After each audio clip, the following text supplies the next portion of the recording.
também coordeno, como eu falei já, um setor aí de questões políticas, culturais, artísticas do cursinho e daquilo que a gente chama de atividades extracurricular.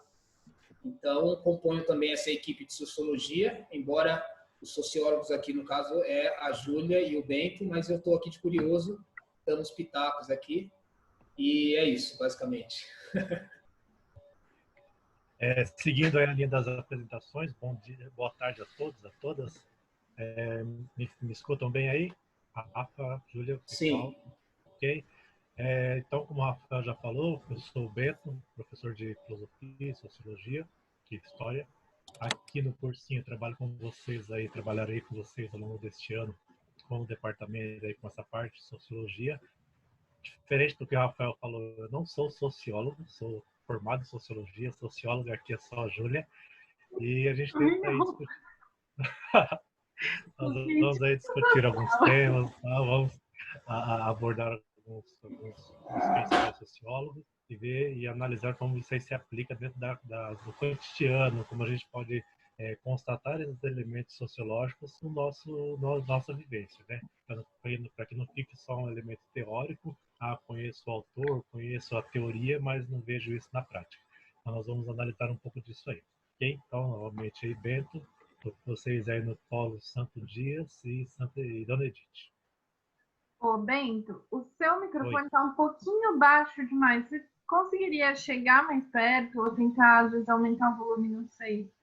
Porque antes estava bom, mas eu achei que está bem baixo isso para mim. É assim, fica melhor? Fala mais, assim, fala oi. Então, Júlia, verifica aí se desse jeito ficou melhor para estar. Acho que melhor. ficou. O que você acha? Beleza. Meninos também? O meu tá tipo no 90 para conseguir te ouvir. Mas eu consegui. Acho... Eu não sei se ele usar... Eu estou usando o fone, né? Não sei se aproximar o microfone próximo da boca se ajuda um pouco no nosso áudio. Okay. Pode ser um teste também. Beleza. Um segundo.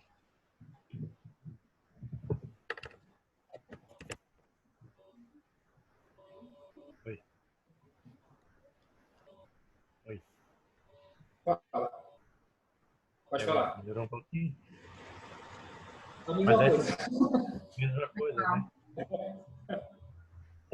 Mas dá para escutar. Eu acho que Ana, Caio, os meninos que estão aqui estão conseguindo escutar? Sim, estamos ouvindo. Ah, legal. Então tá, eu acho que vai rolar. Vamos lá. Então, bom. Você está gravando, né? Beleza. Será que é gravando? Eu comecei a gravar, posso? Perfeito. Então, fechou. Ramon também disse que sim, então tá. Vou começar, então, nossa aula hoje, e aí depois o Bento segue, o Rafa também fique à vontade de parar a qualquer momento. Acho que todos nós, eu queria deixar claro que vocês também podem interromper, liga o áudio, pergunta, tá? Não deixem dúvidas passar. E é isso. Ainda é melhor, ó, que vocês nem mostram o rostinho de vocês, não tem nem vergonha. Então, fechou. Deixa eu compartilhar aqui, não sei. Estão vendo a minha tela? Ainda não. Ainda não.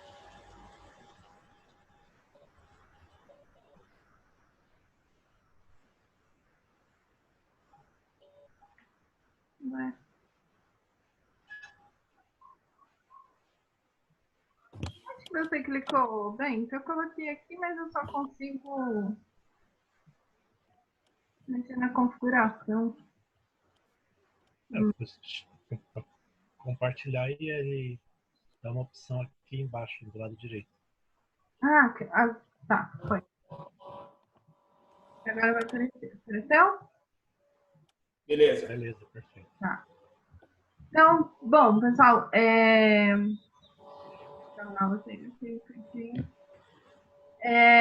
a nossa primeira aula hoje é sobre funcionalismo, então é importante lembrar que, assim, a gente está seguindo as ordens da apostila, né? A nossa apostila de sociologia ela foi organizada um pouco pensando que, não exatamente na sociologia, o Bento tinha comentado isso na nossa aula 1, a gente fala sobre ciências sociais, tanto que eu brinquei agora, não sou sociólogo, sou cientista social. É como um médico, né, que se forma em clínico geral e depois ele vai ser especialista em algo mais específico. Então, as ciências sociais, ela, apesar de ter no ensino médio esse nome de sociologia, ela é uma área mais abrangente. A gente começou um pouco falando de antropologia, agora a gente vai entrar de fato na sociologia. E a gente começa sempre pelo funcionalismo, porque ele foi a primeira corrente, né, que fundou o que a gente fala que é sociologia. Então, essa é uma disciplina que tem muito, sempre, acho que em todas as aulas, em todos os livros didáticos, a gente marca muito essa fundação da sociologia, porque ela não existia antes do século XIX, né? Ela surge no século XIX, e aí eu queria trazer rapidamente um contexto, né? O que é esse século XIX? Então, quando eu falo século XIX, normalmente vocês, queria até, se vocês quiserem ligar o microfone e falar o que vem na cabeça quando é século XIX, né? Lembrando que sempre quando a gente fala em 19 é dos anos de 1880 ao 1889, né? Então, esses 100 anos, de 1800. Das aulas de história, o que vem na cabeça de vocês um pouco desse contexto e tal? Conseguem falar? Eu preferia o microfone, se vocês pudessem falar aqui o chat. Aparentemente parece que só tinha serviços braçais, trabalho em fábrica, essas coisas.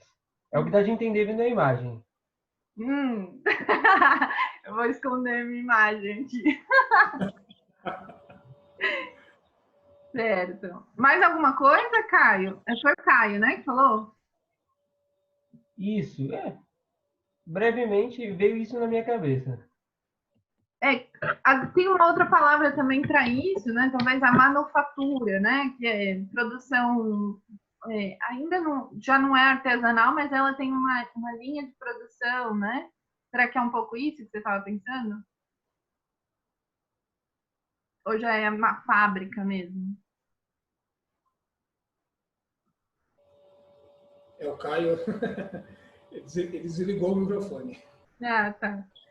Bom, pensar um pouco nesse século XIX, e na sociologia a gente tem um conceito que é uma palavrinha, assim, tanto quanto genérica, que é a modernidade, né?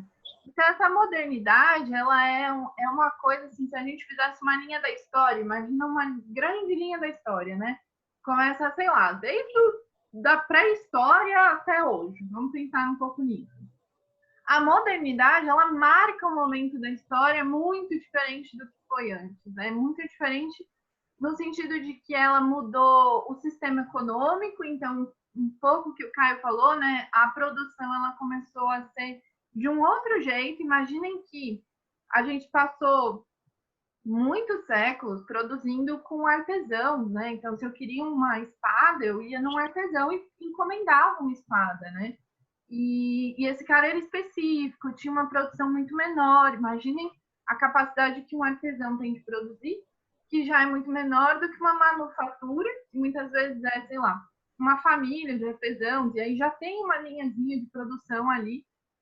E aí chega o século XIX, onde acontece uma coisa incrível, que foi a Revolução Industrial, né? Então, a gente pensar sempre século XIX como essa era industrial, aonde começam as indústrias, a produção em massa, as grandes cidades, a gente está falando aí de Inglaterra, de França, são cidades que já eram, na Idade Média, centros urbanos, mas aí nesse momento elas crescem assim de uma maneira que nunca antes na história uma cidade cresceu, né?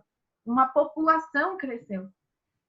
Então, pensar um pouco nessas coisas, e aí, por quê? E também, antes de eu falar dessa corrente aqui, pensar que essas grandes cidades, elas eram, em muitas medidas, problemáticas, né? A gente tinha a gente nunca soube ainda lidar com uma população tão grande, com crimes, com problemas de saneamento básico, com habitação. As pessoas mais pobres, inclusive, elas viviam em situações muito ruins, né? Elas tinham acabado de sair do campo, indo para a cidade. Muitas viviam em condições nas fábricas muito ruins, de pagarem muito pouco para elas, de terem uma condição de vida muito ruim. Então, assim, imagina essa cidade, que é esse caldo, né, social, de muitos problemas, muitas coisas para resolver. E aí aparecem também, nesse mesmo período histórico, uma corrente, que é um movimento teórico. Vamos pensar assim, que é um estilo de pensamento, né? Que a gente já tinha falado em outras aulas, por isso que eu vou passar um pouco rápido, mas que é muito importante, que é da gente começar a olhar, então, para essa sociedade que está nascendo, da mesma forma que outras ciências olham para os seus objetos. Então, vamos pensar na biologia, por exemplo. Biologia, ela estuda a vida, certo? Ela é a lógica da vida, o estudo da vida. E ela vai olhar, por exemplo, para uma célula de uma forma muito racional e objetiva, certo? Eu vou pegar aquela célula, vou começar a analisar, vou identificar as minhas partes e tal. E os intelectuais dessa época tinham a pretensão de fazer uma ciência que estude o ser humano de uma forma bastante parecida. Então, bom, o positivismo, ele queria chegar em leis gerais, assim como Newton chegou nas leis gerais da natureza.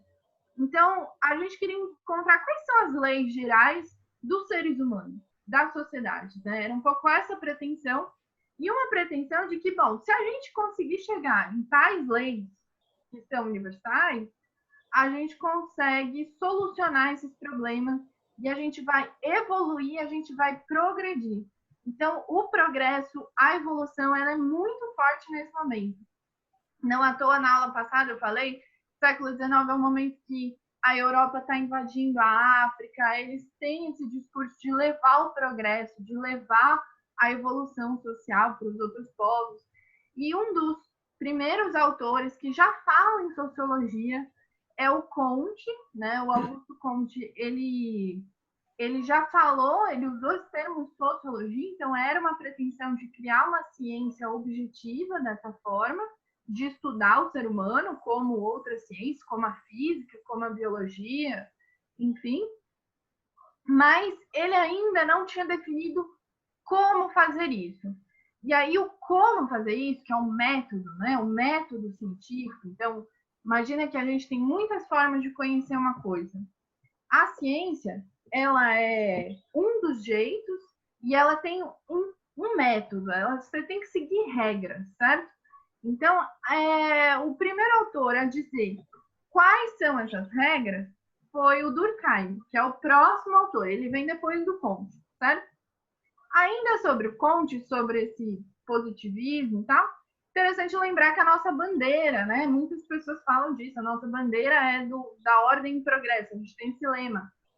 Então, olhem que positivista é esse lema, né? Ordem, então eu preciso ordenar uma coisa que está, às vezes, um caos, eu preciso pôr ordem naquilo, organizar, e visando que a organização disso vai trazer uma solução e vai trazer o progresso dessa sociedade. Então, é isso que a gente busca, é isso que é o nosso lema positivista da bandeira. Acho que era um pouco isso. Aí, entrando já no Durkheim, 1858 a 1917, então ainda no século XIX, início do XX, né? O Durkheim, ele é o primeiro autor que a gente fala do funcionalismo, ele inaugura essa escola, e é muito interessante pensar nessa palavra, né? Funcionalismo. Funcionalismo vem de função, certo? E aí eu queria que vocês pensassem na imagem de um biólogo mesmo, estudando um corpo, ou estudando uma célula. Era muito essa metáfora que eles tinham na cabeça deles, né? Do Durkheim, inclusive, de pensar a sociedade, então, como um corpo, certo? A sociedade é esse todo. E o que a gente vai estudar dentro disso, eu vou falar depois, são os fatos sociais, mas a gente precisa olhar esse corpo, esse todo, Então, a primeira coisa que ele olhar são as instituições, certo? O que são instituições? A família é uma instituição, são organizações que têm regras e que moldam essa sociedade, que fazem ela girar, certo? A gente pode pensar isso como engrenagem de uma máquina que faz aquilo funcionar, por isso funcionalismo. Ou a gente também pode pensar num corpo, que é um pouco a mesma metáfora, né? Vários órgãos, cada órgão tem a sua função e eles, fazendo a sua funçãozinha, eles fazem o todo, sei lá, existir, né? Funcionar, para não parar de falar, usar funcionar. Mas é essa palavra que não tem jeito. E aí ele vai definir, então, quais são essas regras do método, né? Quais são o jeito de fazer sociologia. Então, sempre é importante lembrar, a sociologia não é uma opinião, né? Não é um autor legal que escreveu uma coisa que ele acordou e aí ele pensou que a sociedade funciona assim. Aí ele escreveu lá um texto, aquilo ficou famoso e por isso a gente estuda ele. Não. A sociologia, ela precisa de pesquisa, ela precisa ser cientificamente comprovada, ela precisa seguir um método. E aí, que método é esse, né? Então, imaginem que uma sociedade, né? Eu coloquei essa imagenzinha de um monte de gente junto e tal, para a gente pensar uma sociedade. Gente, tem muita coisa, né, que a gente poderia estudar numa sociedade.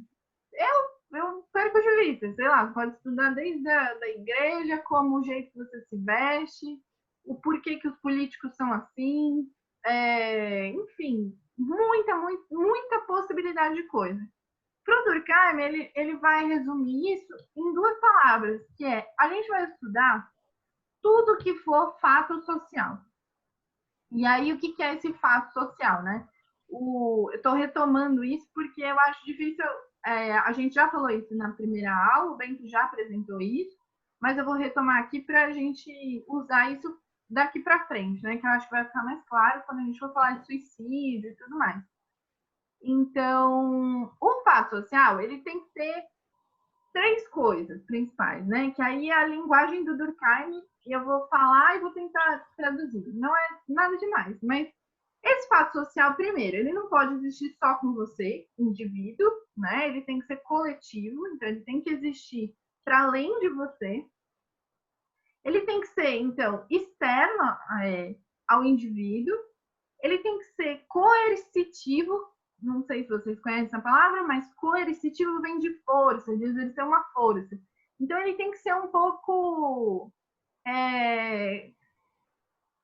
Ele tem que, como que eu posso dizer? Ele tem que ser meio obrigatório, sabe? Você pode ir contra ele, você pode, mas você vai sofrer consequências, sabe? Então, eu vou dar exemplos depois para ficar mais claro. E ele tem que ser... Tinha mais uma coisa que eu esqueci agora. Coletivo, exterior, externo aos indivíduos, coercitivo. Acho que era isso. Tem mais alguma coisa, Bento? Não sei. Se eu esquecer, acho que era isso mesmo. Resumo da coisa. Tem que ser uma coisa que afete o indivíduo. Não, são esses 3 elementos só. Né? Que afeta o indivíduo, mas que... vamos pensar assim, certo? Que afeta o indivíduo. O que a gente poderia pensar como exemplo disso? Vem na cabeça alguma coisa de vocês? Poderia ser um fato social? Os alunos aí, os meninos, querem falar alguma coisa? Então vocês dormem aí, e aí já era. Deixa os alunos participar, que aí qualquer coisa a gente fala alguma coisa também.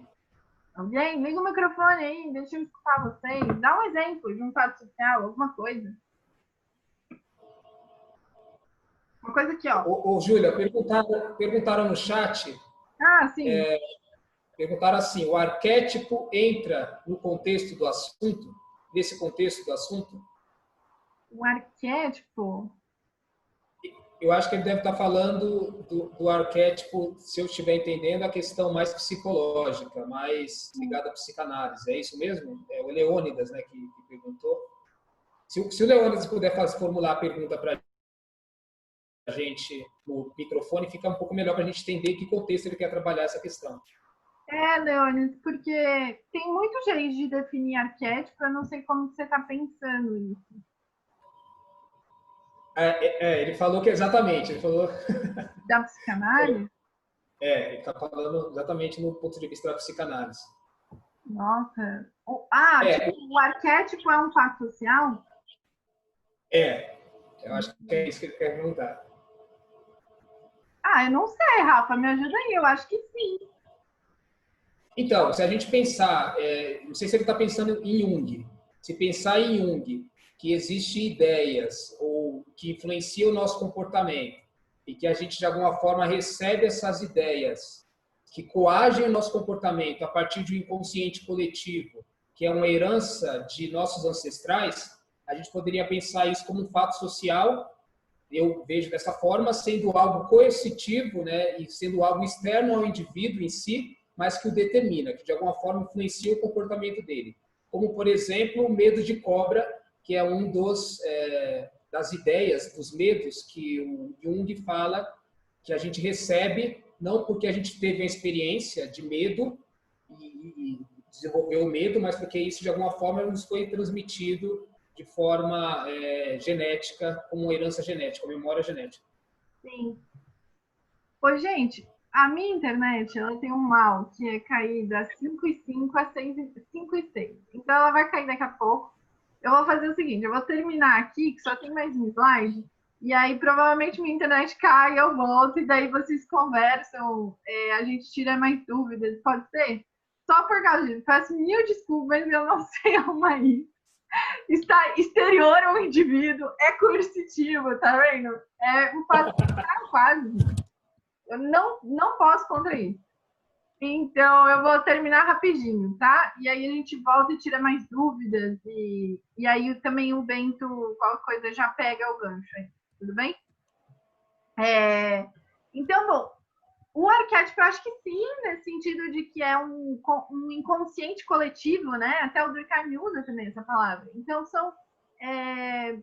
poderiam ser ideias que a gente nem sabe muito de onde que veio, mas elas já são transmitidas para a gente, né? Outras coisas também muito simples, tipo o jeito que a gente se veste é um fato social, o jeito às vezes que a gente anda, né? O Durkheim tem uma metáfora que é se duas pessoas estão andando de bicicleta e elas se esbarram e caem, isso não é fato social, porque não está além delas e nem nada. Mas se elas se esbarram, caem, começam a brigar entre si, isso é um fato social. Então, assim, muitas coisas podem se incluir disso. Por que elas, quando elas brigam, tem uma linguagem que é comum a elas, tem um jeito de brigar que é aprendido, né, nessa sociedade. Aliás, se você não brigar, então é também coercitivo nesse sentido, você também, talvez você sofra retaliações, você se sinta de uma forma diferente. Então, é um pouco nisso, assim, eu não sei direito de onde eu aprendi a brigar, mas eu sei brigar. E isso também é um fato social, a sociologia poderia investigar isso, tá?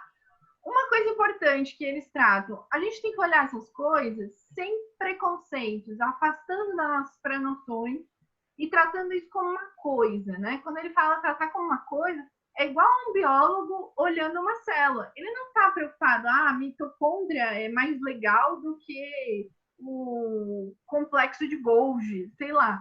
Não, ele só está preocupado em olhar para isso, descobrir o que essas partes fazem e entender como aquilo funciona. É praticamente essa a função que um sociólogo deveria ter por essa corrente, tá? Por outras correntes a gente poderia ter divergência, mas por essa a gente precisa, então, descrever, analisar e buscar uma explicação para isso. Eu coloquei aqui, então, esse fato social, assim como eu falei, brigar é um fato social. Como que a gente aprende a brigar? Pela socialização, certo? A socialização, que é essa palavra sócio, né, de tornar social, a socialização é toda vez que alguém, uma instituição, qualquer coisa, ela quer te fazer parte daquilo. Então, ela precisa te ensinar como que faz parte daquilo, quais são as regras, como que você deve se portar, como que você deve falar, tudo, né? Então, tudo incluso nisso. E aí o Durkheim define em duas coisas, que é a socialização primária. Então, aqui tem uma definição, se vocês quiserem anotar, eventualmente, né? A socialização primária, ela está muito associada à família, essa primeira fase da nossa vida, que é onde a gente aprende a falar, onde a gente aprende a fazer xixi no banheiro, enfim, uma série de coisas, de comportamentos que a gente aprende nesse momento da vida. E depois a gente vai passar para uma socialização secundária, que não é que é depois da infância, ainda pode ser na infância, mas são outras instituições. Então, pode ser a escola, a igreja, eu coloquei aqui, né? Pode ser a sua faculdade, pode ser qualquer outra instituição que você passe e que você também aprenda como se comportar, como agir e tudo mais.